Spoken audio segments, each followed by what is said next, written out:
Welcome to the Bold Goal Crusher podcast for anyone looking to stop letting life get in the way and start crushing bold goals. I'm your host, Sarah Mayer, and I'm thrilled to navigate this journey with you because it's time to start boldly achieving without working double time. So let's dive in.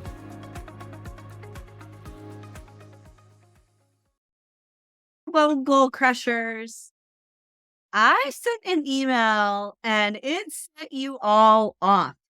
I got a lot of responses to this email. And so we're going to talk about this email I sent, I guess it was 2 weeks ago now, called Breaking Free from the To-Do List Prison.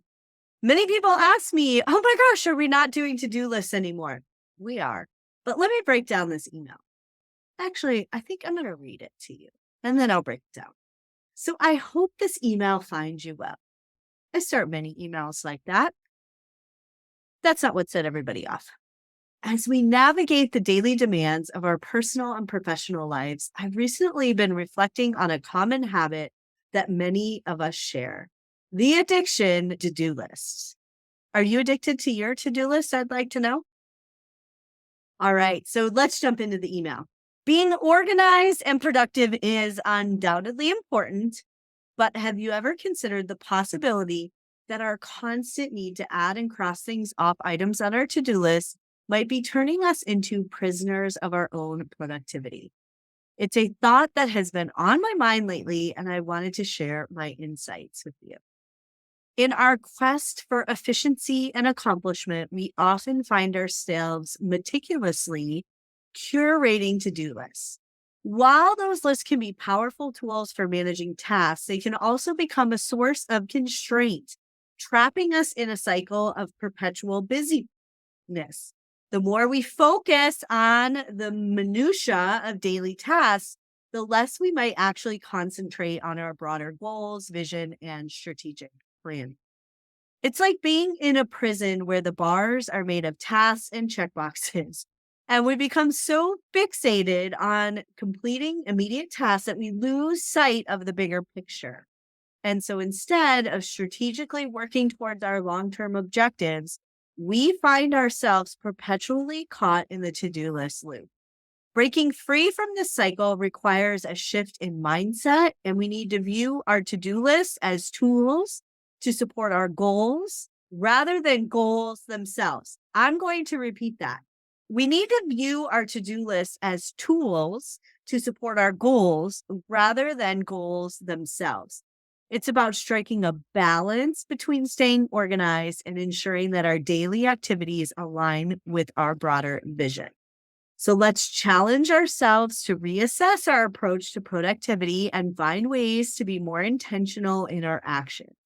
What are your thoughts on this? I'd love to hear your perspective and perhaps share some strategies for breaking free from the to-do list prison. Looking forward to your insights. Cheers, Sarah Mayer. This one, woo, I got a lot of responses, but it's good because it really made many of you think about your relationship with your to-do list. And so I'm going to ask you, are you prisoner to your to-do list? Is your to-do list the goal, or are your goals on your to-do list? For many of you, your to-do list has become your ball and chain, if you will. And I want you to really think about it as a way to accomplish your goals. So how do you break up with this cycle of putting things on the list to check them off, but not moving closer to your goals? First of all, you have to take a step back. You need to really look at your goals and make sure they're compelling.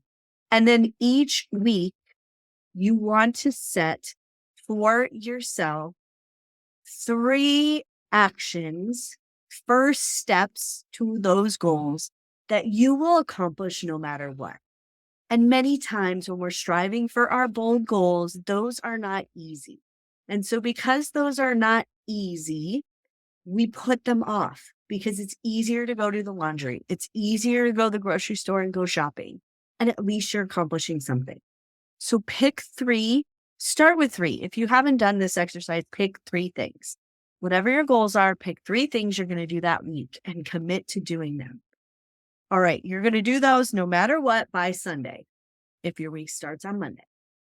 But now it's time to put them in your calendar, not just on your to-do list. Put the time in your calendar.